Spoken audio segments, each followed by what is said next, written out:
तो hi students, अब हम लोग chapter 5 recording of transaction in secondary books पढ़ने वाले हैं। फाइनेंशियल अकाउंटिंग का पार्ट है। आरएसएसबी टीचिंग एसोसिएट एबीएसटी का जो पोर्शन है वो मैं पढ़ा रहा हूँ। पेपर 1 में फाइनेंशियल अकाउंटिंग जो आता है उसका चैप्टर नंबर 5 अपन पढ़ रहे हैं। मैंने सिलेबस को चैप्टर बाय चैप्टर डिवाइड किया है, तो ये अपना चैप्टर नंबर 5 है। तो देखिए स्टूडेंट, सबसे पहले तो मैं आपको ये कोर्स की जानकारी थोड़ी सी दे दूँ, 1 मिनट लूँगा। RSSB teaching associate 2026 ABST commerce का कोर्स हमने लॉन्च कर दिया है। Unit wise PYQ, year wise PYQ available है, full PYQ test series available है, कंप्लीट सिलेबस कवरेज वीडियोस हैं, लाइव सेशन है, डाउट सॉल्विंग क्लासेस हैं, एक्सक्लूसिव कम्युनिटी हमने बना रखी है। 70% का ऑफ दोस्तों अभी चल रहा है। अगर आप कोर्स लेना चाहते हैं तो अभी ले सकते हैं। This is right time to purchase the course. For Android के लिए आप यूजीसी नेट विद माँ साहब ऐप का नाम है यूजीसी नेट विद माँ साहब, पेज का नाम भी है यूजीसी नेट विद माँ साहब। इसको आप डाउनलोड कर लीजिए ऐप को प्ले स्टोर से, अगर आप एंड्रॉयड यूज़ करते हैं, और हमारे कोर्सेज़ का लाभ उठा सकते हैं। अगर आप iOS यानी एप्पल मोबाइल यूज़ करते हैं तो आप क्लास प्लस ऐप यूज़ कर सकते हैं। ORG कोड जो है वो क्या है, PXKGDL।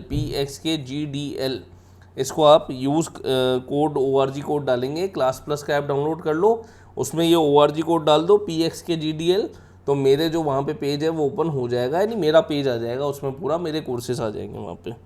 ये कॉन्टैक्ट नंबर है 7878116567। इस पर आप कांटेक्ट कर सकते हैं, मुझसे बात कर सकते हैं और फिर कोर्स की जानकारी ले सकते हैं। चलिए स्टार्ट करते हैं। देखिए क्या पढ़ना है अभी। Chapter number 5 recording of transaction in secondary books, अध्याय 5 है सहायक पुस्तकें। सेकेंडरी बुक्स में लेन देन का अभिलेखन हमको पढ़ना है। मीनिंग क्या होता है, इसका अर्थ क्या है, सेकेंडरी बुक्स क्या होती है, सबसे पहले ये समझना है। Secondary books are special journal in which transaction of similar nature are recorded first before being posted to the ledger. Before being posted to the ledger मतलब लेजर से पहले बनती है सब्सिडरी बुक्स। सब्सिडरी बुक्स या secondary books ledger से पहले बनती है। They simplify accounting by dividing work according to the type of transaction. ये टाइप ऑफ ट्रांजेक्शन के अकॉर्डिंगली वर्क को डिवाइड कर देती है। अब मेरी बात को ध्यान से सुनिएगा जो मैं समझा रहा हूँ आपको। ये कह रहा है सबसे पहली बात कि जो आप लेजर बनाते हो ना, उससे बिफोर, उससे पहले क्या बनती है, सेकेंडरी बुक्स या सब्सिडरी बुक्स बनती है, उससे पहले बनती है। पहली लाइन तो ये याद कर लो। दूसरी ये कह रहा है कि ये स्पेशल जनरल्स है जो कि ट्रांजेक्शन रिकॉर्ड करती है ऑफ सिमिलर नेचर के ट्रांजेक्शन रिकॉर्ड करती है। मतलब इसके एग्जांपल क्या है, purchase book, sales book, cash है तो कैश बुक, ऐसे अलग अलग अपने अपने ट्रांजेक्शन। नहीं, कैश में केवल कैश के ट्रांजेक्शन आ रहे हैं, सेल्स में सेल्स के आ रहे हैं, परचेज में परचेज के आ रहे हैं, सेल्स रिटर्न में सेल्स रिटर्न के आ रहे हैं, परचेज रिटर्न में परचेज रिटर्न के ट्रांजेक्शन आ रहे हैं, उसके अलावा कुछ नहीं आएगा। ऐसे ट्रांजेक्शन जो है वो इसके अंदर काउंट होते हैं। चलिए हिंदी में पढ़ते हैं। सहायक पुस्तकें सब्सिडरी बुक्स ऐसी विशेष लेखा पुस्तकें स्पेशल जनरल होती है जिनसे समान प्रकृति सिमिलर नेचर के लेन देन ट्रांजेक्शन को पहले दर्ज किया जाता है, उसके बाद उन्हें खाते बही में पोस्ट किया जाता है। ये लेन देन के प्रकार के अनुसार कार्य का विभाजन, डिवीजन ऑफ वर्क करके लेखांकन यानी अकाउंटिंग को सरल, व्यवस्थित और अधिक प्रभावी बनाती है। चलिए आगे बढ़ते हैं। ऑब्जेक्टिव्स अब अपन को पढ़ने हैं कि सेकेंडरी बुक के ऑब्जेक्टिव्स क्या है और उसका अर्थ, उसका एक्सप्लेनेशन क्या है। तो डिवीजन ऑफ वर्क करने का काम करता है, काम को बांट देता है, डिवाइड करता है। Different books are maintain for different type of transaction.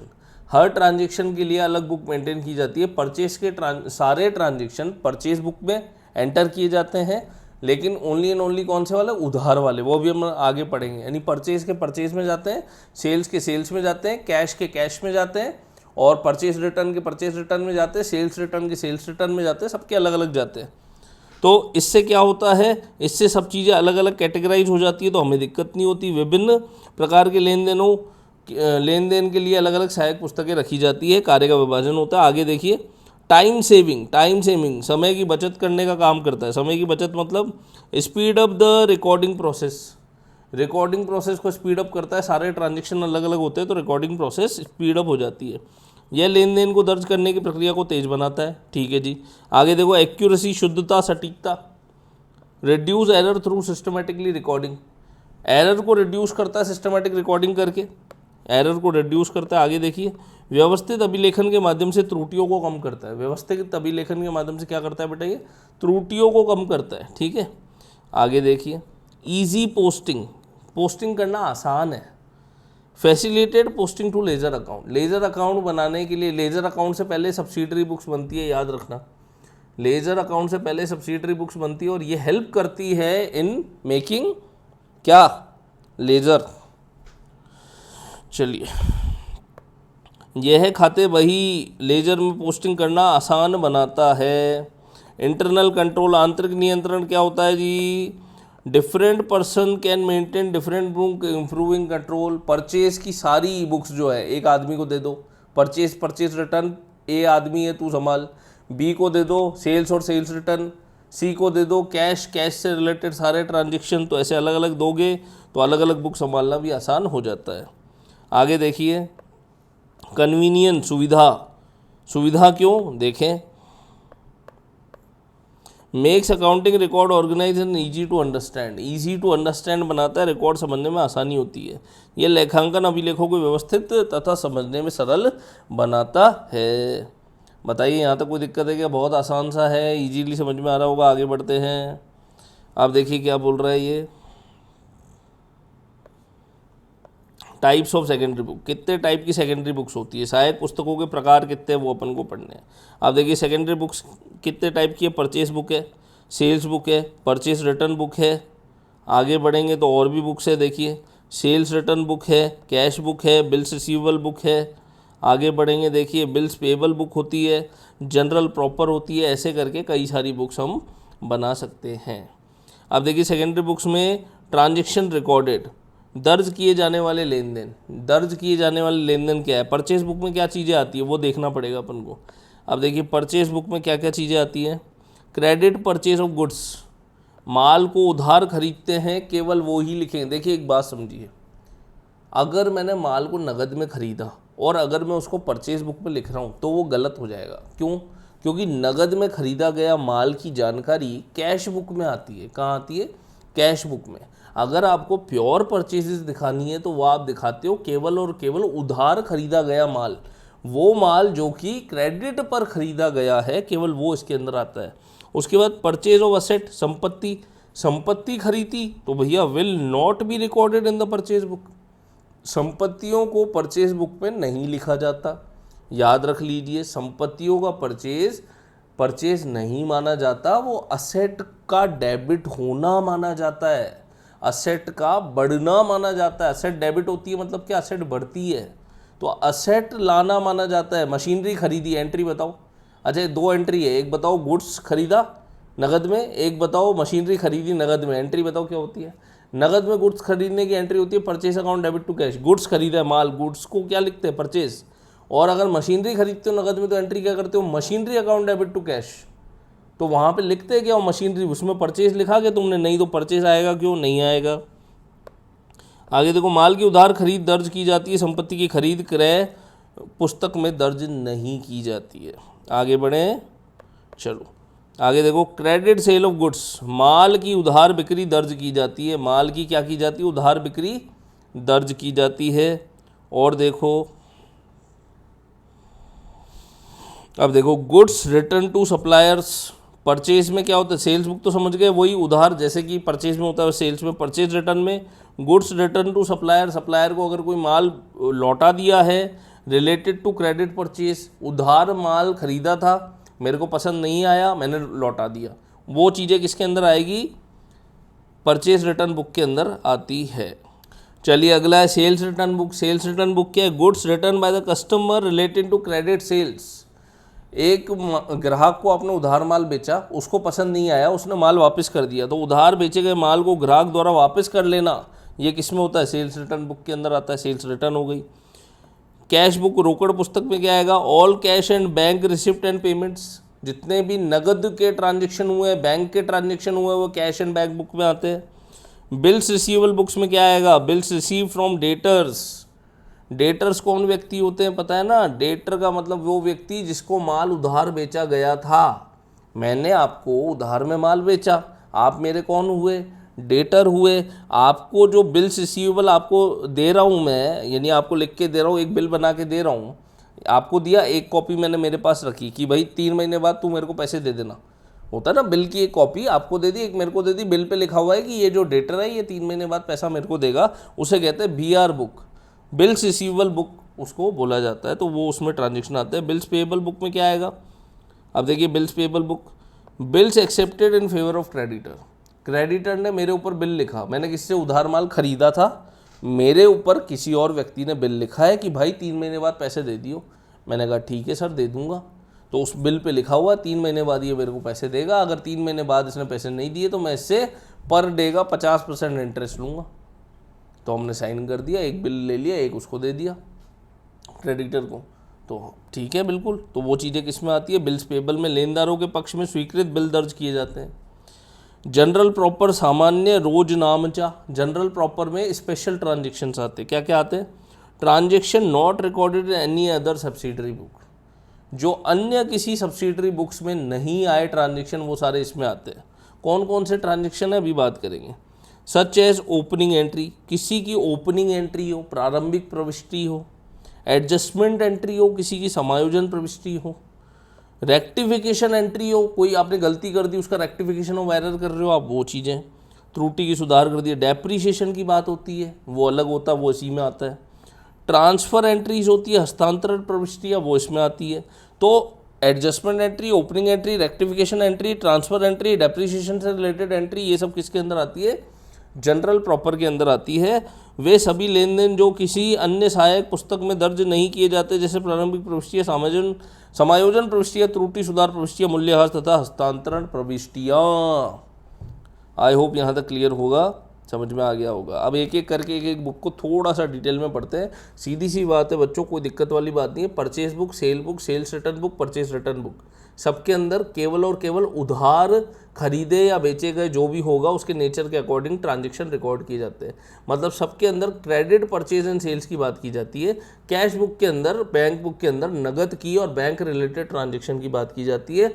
General proper के अंदर adjustment entry, depreciation entry, transfer entry, इन सब की बात की जाती है। यहाँ तक क्लियर हुआ। अब एक एक को डिटेल में थोड़ा सा पढ़ते हैं, देखते हैं, समझने की कोशिश करते हैं। परचेज बुक क्रय पुस्तक क्या है भाई, समझते हैं फटाफट। कैश परचेज, नगद परचेज, इसमें पहला पॉइंट लिखा है, इसके अंदर क्या बताया मैंने, only credit purchase transaction will be recorded in the book, मतलब कैश परचेज नहीं आएगा, कैश परचेज नहीं आएगा।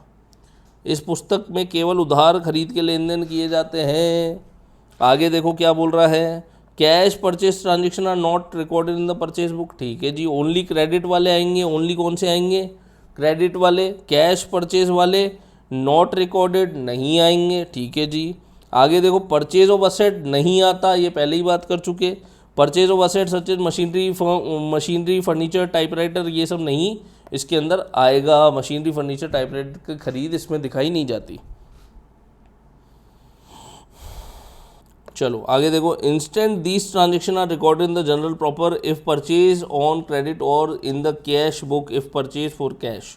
क्या बोल रहा है, these transaction are not recorded in general proper, these transaction are not recorded in general proper if purchase on credit और in cash book if purchase for cash. इसके स्थान पर यदि संपत्ति उधार खरीदी गई हो तो उसे उधार रोज नामचा जनरल प्रॉपर में, तथा यदि नगद खरीदी गई हो तो उसे रोकड़ पुस्तक में दर्ज किया जाता है। क्या बोल रहा हूँ मैं, ध्यान से सुनना। अगर आपने कोई असेट खरीदी, अगर आपने कैश में खरीदी तो उसको कैश बुक में दिखा दो। अगर आपने क्रेडिट पे खरीदी, उधार में खरीदी, तो आप उसको कहाँ दिखाओगे, जर्नल प्रॉपर में। कहाँ दिखाओगे, जनरल प्रॉपर, मतलब इसको क्या बोलते हैं, सामान्य रोजनामचा में दिखाओगे। बताओ यहाँ तक कोई समस्या है क्या, समझ में आ रहा है, क्लियर। असेट नगद खरीदी कैश बुक में आएगी, असेट उधार खरीदी तो कहाँ आएगी, जनरल प्रॉपर में। अब देखो, ट्रेड डिस्काउंट, व्यापारिक छूट की बात करो तो the amount of purchase is to be recorded in the purchase book is always calculated after deducting the trade discount. आपको पता ही होगा 2 तरह के डिस्काउंट होते हैं जी, मैं थोड़ा सा इसको बता देता हूँ, एक सेकेंड। डिस्काउंट जो होते हैं मैं पहले ही बता चुका हूँ, 2 टाइप के होते हैं, एक ट्रेड डिस्काउंट और एक कैश डिस्काउंट। कैश डिस्काउंट, ये TD लिखा है, ट्रेड डिस्काउंट, कैश डिस्काउंट यहाँ लिख दिया है। ट्रेड डिस्काउंट जो होता है व्यापारिक बट्टा, इस पे इसको हमेशा लेस कर दिया जाता है अमाउंट से, इसको कभी भी एंट्री में शो नहीं किया जाता। लेस कर दिया जाता है, शो नहीं किया जाता। तो अभी यहाँ पे यही बात बोल रहा है ये कि ट्रेड डिस्काउंट जो है the amount of purchase to be recorded in the purchase book always calculate after deducting trade discount. आपने 10,000 का शर्ट लिया, इस पे मैंने आपको 10% का ट्रेड डिस्काउंट दिया, कितना बना 10%, 10% होता है 1,000, तो आपको शर्ट कितने का पड़ गया 9,000 का। कितने का शर्ट पड़ गया 9,000 का।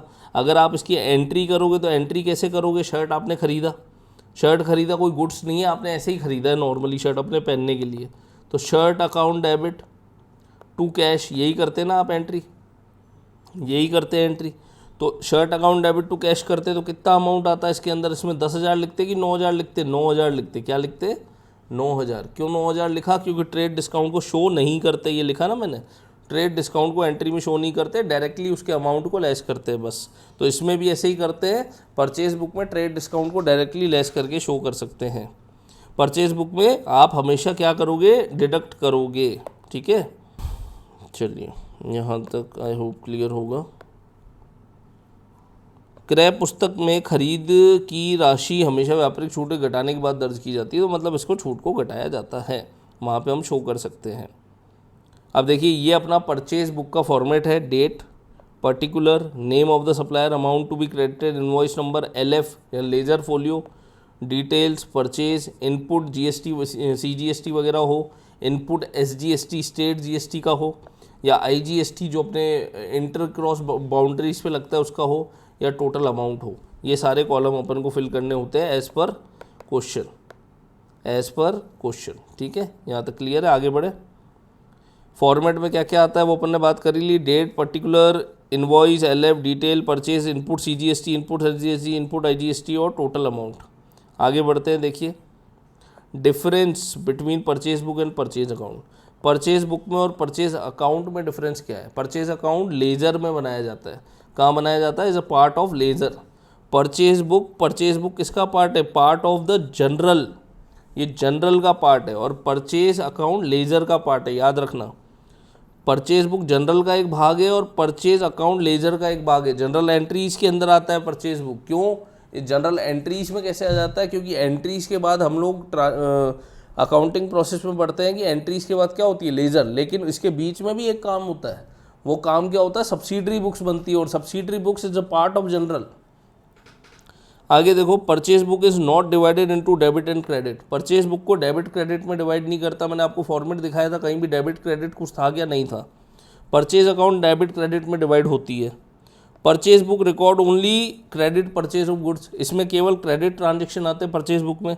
इसमें बोथ आते हैं, कैश और क्रेडिट दोनों ट्रांजेक्शन रिकॉर्ड होते हैं। यहाँ तक क्लियर होगा, बहुत सिंपल सी बातें हैं। सेल्स बुक क्या है, सेल्स जनरल भी बोलते हैं, सेल्स बुक भी बोलते हैं इसको। Meaning sales book record only credit sales of goods, सीधी सी बात है, केवल उधार सेल्स आएगी इसके अंदर बुक में। It is also known as sales journal. अब देखिए, transaction record in the sales book and not record in the sales book. कौन कौन से ट्रांजेक्शन रिकॉर्ड होते हैं सेल्स बुक में और कौन कौन से ट्रांजेक्शन नहीं रिकॉर्ड होते सेल्स बुक में, ये अपन पढ़ रहे हैं। तो देखिए सिंपल सा है, क्रेडिट सेल ऑफ गुड्स तो रिकॉर्ड होगा, उधार में बेचा गया माल रिकॉर्ड होगा। Credit sale of mercantiles treated by the business, व्यवसाय द्वारा व्यापार में किए जाने वाले माल की उधार बिक्री करोगे, रिकॉर्ड होगा। उधार उधारी है, मतलब उधार माल बेचा वो रिकॉर्ड हो रहा है। Credit sale of finish goods, finish goods अगर पूरा बिल्कुल तैयार हो गया प्रोडक्ट और उसके बाद आप बेच रहे हो तभी बेचते हैं नॉर्मली, तो तैयार माल की उधार बिक्री करोगे तो भी क्या होगा, किसी भी तरह के माल की आप उधार बिक्री करोगे वो रिकॉर्ड होगा सेल्स बुक में। अगर आप कैश में सेल करोगे गुड्स तो वो रिकॉर्ड नहीं होगा, माल की नगद बिक्री रिकॉर्ड नहीं होती। Credit sale of fix asset machinery furniture, अगर आपने उधार में बेचा है लेकिन मशीनरी फर्नीचर फिक्स असेट बेचा है तो वो रिकॉर्ड नहीं होता। मशीनरी फर्नीचर भूमि भवन की उधार बिक्री रिकॉर्ड नहीं की जाती सेल्स बुक में। Cash cell of fix asset, स्थायी परिसंपत्तियों की नगद बिक्री भी इसमें रिकॉर्ड नहीं होती है। आई होप यहाँ तक क्लियर होगा। Cash cell of fix asset तो आता ही नहीं है, ऑब्वियसली पहले ही बता चुके हैं। आगे देखो, credit sale of raw material if they are the normal trading goods, अगर नॉर्मल ट्रेडिंग गुड्स है, नॉर्मल ट्रेडिंग गुड्स मतलब जो सामान्यतः मैं माल बेचता हूँ, मैं नमकीन बनाने का काम करता हूँ तो मैं क्या बेचता हूँ, नॉर्मली क्या बेचता हूँ, नमकीन बेचता हूँ। तो नमकीन अगर मैं अब जैसे मैं मान लो कुछ और भी बनाने लग जाऊँ, समोसे ही बेचने लग जाऊँ तो वो कुछ अलग हो जाएगा, लेकिन मेन काम क्या है मेरा, नमकीन का है ना। तो नमकीन का काम कर रहा हूँ तो वो किस में आएगा, नॉर्मल गुड्स में। अगर credit sale of raw material, मैं अगर उसका कच्चा माल बेच रहा हूँ, नमकीन बनाने का कच्चा माल अगर मैं बेच रहा हूँ तो वो भी इसके अंदर रिकॉर्ड किया जाता है। Invoice amount after deducting trade discount, इसमें भी ट्रेड डिस्काउंट को शो किया जाता है और उसको लेस करके अमाउंट को दिखाया जाता है। यानी जब आप सेल्स बुक बनाओगे तो उसमें लेस करोगे ट्रेड डिस्काउंट अगर उसमें है तो फिर आपका अमाउंट नीचे आएगा। जनरल एंट्री में नहीं दिखाते थे, यहाँ पे दिखा सकते हो। सेल्स ऑफ इन्वेस्टमेंट, निवेशों की बिक्री जो है इसमें रिकॉर्ड नहीं करते। GST collected separately is not treated as separate sales, तो जीएसटी का अगर कोई ट्रांजेक्शन है जो आपने कलेक्टेड या पेबल है तो वो भी आप इसमें रिकॉर्ड नहीं करोगे। फॉर्मेट ऑफ सेल्स बुक, क्या क्या फॉर्मेट में सेल्स बुक में, सीधा फॉर्मेट देखते हैं यार दोस्तों। सेम फॉर्मेट है जो अपना परचेज बुक का था, वही date, particular, invoice number, LF या ledger folio, detail, sales, output CGST, output SGST, output IGST और टोटल अमाउंट। सेम फॉर्मेट है, कुछ भी अंतर नहीं है दोनों के अंदर। आगे बढ़ो, देखो sales return book, purchase return, sales return book इसको बोलते हैं return inward book, sales return को रिटर्न इनवर्ड बोलते हैं और परचेज रिटर्न को रिटर्न आउटवर्ड बोला जाता है। अब देखिए रिटर्न इन, अब सेल्स रिटर्न बुक को पढ़ रहे हैं अपन। सेल्स रिटर्न बुक में क्या करेंगे, recorded in sales return book, क्या क्या चीज़ रिकॉर्ड करोगे और क्या क्या चीज़ रिकॉर्ड नहीं करोगे सेल्स रिटर्न बुक में। तो देखिए, goods return by the customer that were sold on credit, जो माल बेचा गया था कस्टमर को किस पर, क्रेडिट में बेचा गया था, वो क्या है, सेल्स रिटर्न बुक में आता है। उधार बेचा गया माल जो ग्राहकों द्वारा वापस किया गया उसको किस में काउंट करोगे, सेल्स रिटर्न बुक में काउंट करोगे। Returning returns relating to only to creditor sale of goods which is the business normally deals, केवल उन वस्तुओं की उधार बिक्री की वापसी जिनका व्यवसाय सामान्य रूप से व्यापार करता है। मतलब सामान्य रूप से व्यापार करता है, मैं नमकीन बेचता हूँ, नमकीन की बात हो रही है, उधार बेची है, बिल्कुल इसमें रिकॉर्ड होगा। आगे देखो, return of goods sold for cash, नगद बेचे गए माल की वापसी, नगद बेचे गए माल की वापसी। Return of fix asset, machinery, furniture, land and building, इन सब को रिकॉर्ड नहीं करेंगे। Return of goods sold for cash, नगद, मशीन, बिल्डिंग, फिक्स असेट, ये नहीं आता किसके अंदर, सेल्स रिटर्न या किसी भी बुक के अंदर, ये याद रखना। नगद केवल कैश बुक में आएगा, कैश बुक, बैंक बुक। आगे देखो, रिटर्न ऑफ सर्विसेज, सेवाओं की वापसी, रिटर्न ऑफ इन्वेस्टमेंट, निवेशों की वापसी, ये भी नहीं आता। सेवाओं की वापसी, रिटर्न ऑन इन्वेस्टमेंट, ये भी नहीं आएगा। सोर्स डॉक्यूमेंट क्या होता है यहाँ पे, क्रेडिट नोट, विक्रेता द्वारा ग्राहक को जारी किया गया दस्तावेज जिसमें लौटाए गए माल की राशि का क्रेडिट दिया जाता है। मतलब आप सेल्स रिटर्न कर रहे हो, आप माल जो आपने बेचा था वो आपको माल वापस आ गया, तो जितना माल वापस आता है ना उतना आप एक क्रेडिट नोट बना के देते हो उसको आदमी को कि भैया इतना माल तूने वापस दे दिया, जब तू फाइनल पेमेंट करेगा ना तब इतना अमाउंट मेरे से घटवा लेना। कैसे, समझा देता हूँ। एक्स को मैंने 10,000 का माल बेचा, कितने का सेल्स किया, 10,000 का। एक्स को कुछ समय के बाद 15 दिन के बाद पता चला कि 2,000 का माल तो डिफेक्टिव है, तो उसने मेरे को सेल्स रिटर्न कर दिया। अब मैं एक्स से कितना मांगता हूँ, 8,000, या 8,000 रुपये एक्स देने आया 3 महीने बाद, कितने महीने बाद, 3 महीने बाद, 3 मंथ बाद। तो 3 मंथ बाद देने आया तो मैं क्या करूँगा, इससे कितने लूँगा, 8,000 लूँगा कि 6,000 लूँगा, 6,000 लूँगा। लेकिन 3 महीने बाद मेरे को याद रहेगा कि इससे 8 लेना था, 6 लेना था, क्या लेना था। तो इसके लिए हम लोग लिखते हैं कि भाई 2,000 का इसको क्या दे दो, क्रेडिट नोट दे दो। जो इसने माल वापस किया उतने अमाउंट का एक क्रेडिट नोट दे दो कि इसने 2,000 का माल वापस कर दिया है, अब इससे केवल 6,000 रुपये लेने हैं। समझ में आ गया होगा। आगे बढ़ते हैं। देखो ऐसे ही है अपना परचेज रिटर्न बुक, बहुत सिंपल सा है, कोई क्वेरी हो आप पूछ सकते हैं मेरे से। रिटर्न आउटवर्ड बुक भी इसको बोलते हैं, परचेज रिटर्न बुक पढ़ रहे हैं अब अपन। Record in the purchase return book, क्या क्या चीज़ें रिकॉर्ड कर सकते हैं परचेज रिटर्न बुक में, फिर मैं आपको बताऊंगा क्या क्या चीज़ें रिकॉर्ड नहीं कर सकते परचेज रिटर्न बुक में। तो सबसे पहले पढ़ लेते हैं क्या क्या रिकॉर्ड कर सकते हो।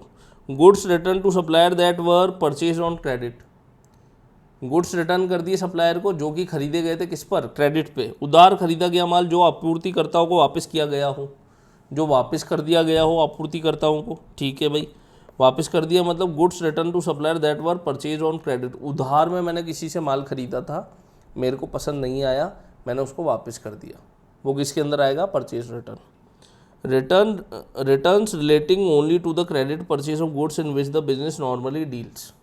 ये रिटर्न जो होती है ये किस में काउंट, देखो आप बार बार देखना, एक वर्ड आ रहा है बार बार, नॉर्मली डील्स, नॉर्मल गुड्स, ये वर्ड आ रहा है ना बार बार, नॉर्मली डील्स, नॉर्मल गुड्स, सामान्यतः, ये क्या है? हर किसी में आ रहा है ये।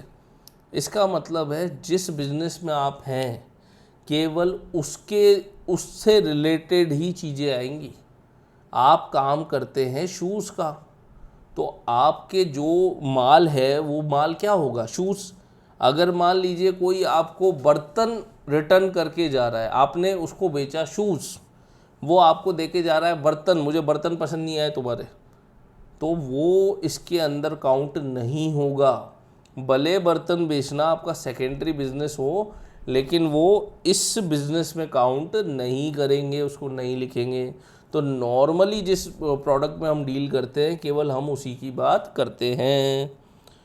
आगे बढ़े दोस्तों, चलो रिटर्न ऑफ, अब क्या क्या चीज़ें रिकॉर्ड नहीं करेंगे, तो देखिए return of goods purchase for cash, सीधी सी बात है, cash purchase, fix asset, services, investment.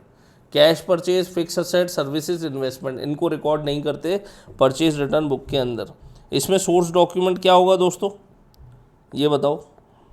अरे यार इसको बंद करें, एक सेकंड रुको। चलो ये बताओ, सोर्स डॉक्यूमेंट क्या होगा? Debit note. सोर्स डॉक्यूमेंट क्या होगा? Debit note. क्रेता द्वारा विक्रेता को जारी किए जाने वाला दस्तावेज, जैसे वहाँ पे क्या किया था सेल्स रिटर्न के अंदर? Credit note. तो परचेज रिटर्न के अंदर हम लोग क्या इशू करते हैं? Debit note. क्या इशू करता है? क्रेता द्वारा विक्रेता को जारी किया गया दस्तावेज। क्रेता कौन होता है? परचेज करने वाला आदमी, मैं इशू करता हूँ किसको? विक्रेता को, मतलब जिससे मैंने माल खरीदा है, मैंने उसको इशू किया कि देख भाई क्रेडिट नोट लिख के दे रहा हूँ, इतना माल तेरे से ख़रीदा था 10,000 का, तेरे को 2,000 का माल वापस कर दिया है, अब मैं तेरे को 8,000 रुपये दूंगा, ये क्रेडिट नोट पे लिखा हुआ है, साइन करके भेज दे, एक कॉपी मेरे पास। समझ गए? लिखावट पूरी हो जाती है कि भाई बाद में कोई डाउट नहीं रहे। अब बात होती है डेबिट नोट, क्रेडिट नोट क्या होते हैं, तो मैंने वो भी समझा दिए यहाँ पर। अब देखिए डेबिट नोट फटाफट से समझा दे तो क्या है meaning? A debit note is a document issued by the buyer to the seller. ये याद रखना वर्ड, कौन इशू करता है, याद रखना ये वर्ड, बायर टू सेलर, पहली चीज़। डेबिट नोट कौन इशू करता है? बायर, जिस बंदे ने खरीदा। किसको इशू करता है? सेलर को, जिस बंदे ने बेचा। कब इशू करता है? व्हेन गुड्स, ये देखो, when goods purchase on credit, जब गुड्स परचेज किए जाते हैं क्रेडिट पे, आर रिटर्न्ड, और जब वो गुड्स रिटर्न कर दिए गए हों। तो मेरे को जो समझ में आ रहा है मैं वो लिखता हूँ, देखो क्या समझ में आ रहा है मेरे को। ये बात कर रहा है मैंने परचेज किया किसी से गुड, है ना, परचेज रिटर्न कर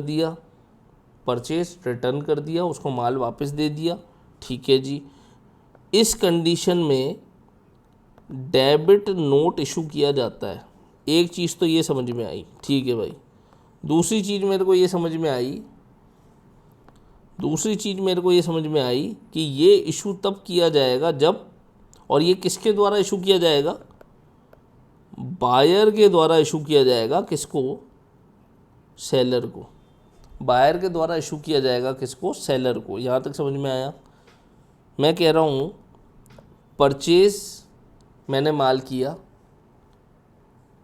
परचेज रिटर्न, मेरे को माल पसंद नहीं आया, मैंने उसको वापस दे दिया, मैंने उसको क्या इशू किया? Debit note. बायर इशू करता है, यानी बायर इशू करता है किसको?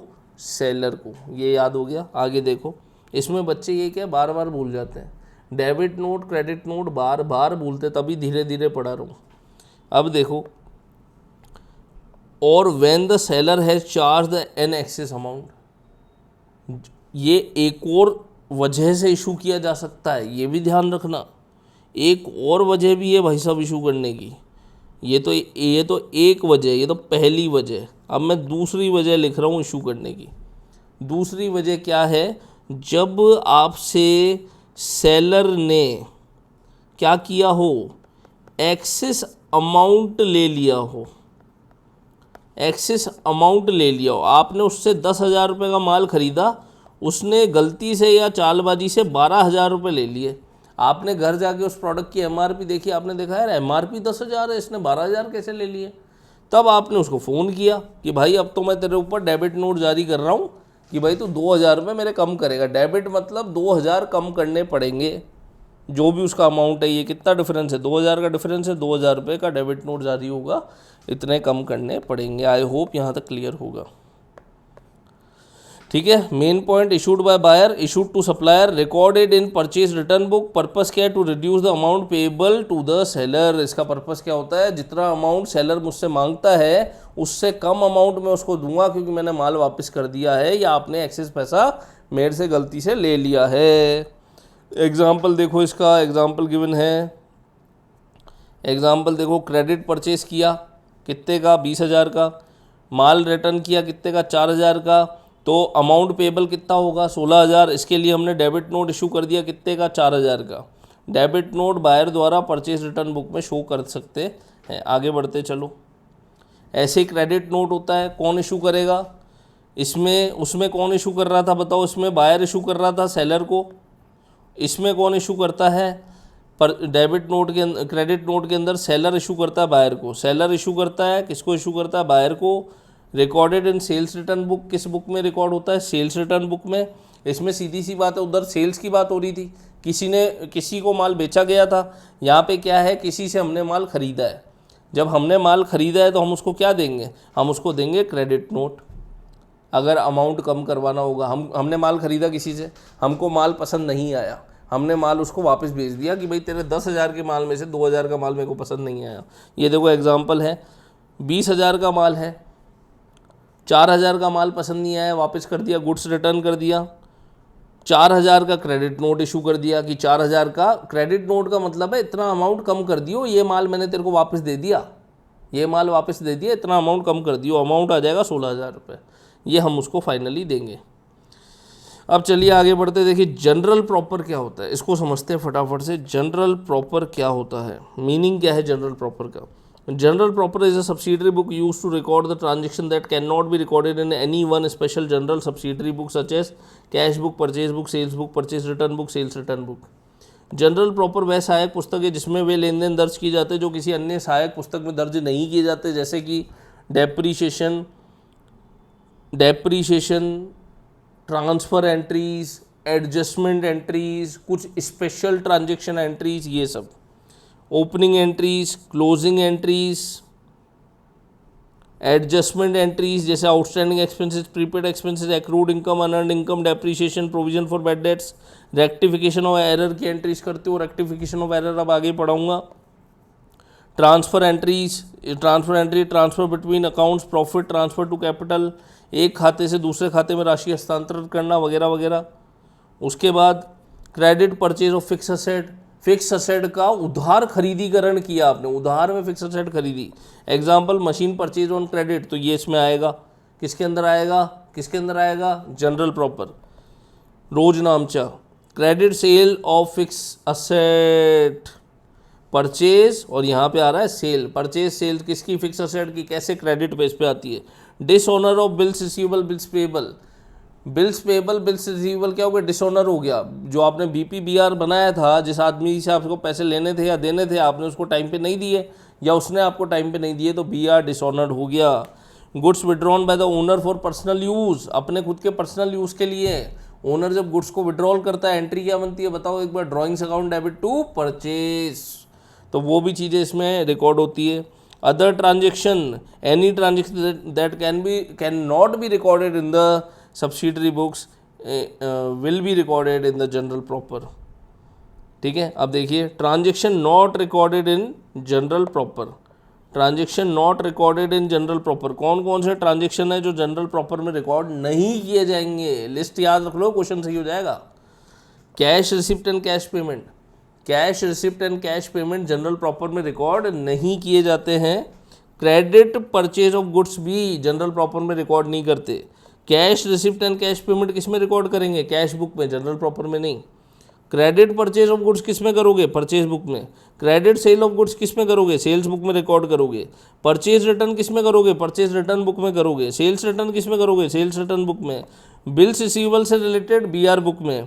बीपी से रिलेटेड बीपी बुक में। याद रखना ये चीज़ें, आगे बढ़ो। इसके ये एग्जाम्पल भी मैंने एक दे रखा है।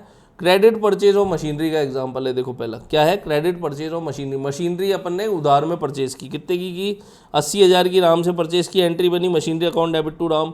अब ये किस में रिकॉर्ड होगी? जनरल प्रॉपर में। ऐसे ही क्रेडिट सेल ऑफ फर्नीचर है, 15,000 का फर्नीचर खरीदा शाम से, शाम को क्या बेचा है, शाम को फर्नीचर क्या किया है? बेचा है। शाम को फर्नीचर उधार में बेचा तो ठीक है, शाम अकाउंट डेबिट टू फर्नीचर, किस में रिकॉर्ड होगी? जनरल प्रॉपर में। यहाँ तक बताओ कोई दिक्कत है क्या? नहीं है। ये अपना सेकेंडरी बुक्स वाला चैप्टर जो है ख़त्म हो गया है, कोई दिक्कत वाली बात नहीं है, पूरा का पूरा इसमें कंप्लीट हो गया है। ठीक है, ये पूरा अपना कवर हो चुका है आज। इसके बाद, इस वीडियो के बाद आपको कुछ भी पढ़ने की आवश्यकता नहीं है, बिल्कुल पूरा का पूरा cover, head to toe cover कर दिया है। अगर आपको वीडियो अच्छे लग रहे हैं, आप लाइक शेयर सब्सक्राइब ज़रूर करें, अपने दोस्तों के साथ शेयर करें, कोर्स की अवेयरनेस को बढ़ाएं। और ये जो कोर्स हमने बनाया है RSSB टीचिंग एसोसिएट का, जूनियर अकाउंटेंट का, जितने भी कॉमर्स रिलेटेड एग्ज़ाम है, ABST, BA, DM, EAFM, अगर आपको चाहिए आप इस नंबर पर कॉन्टैक्ट करके हमारा ऐप को डाउनलोड कर सकते हैं और हमसे संपर्क कर सकते हैं।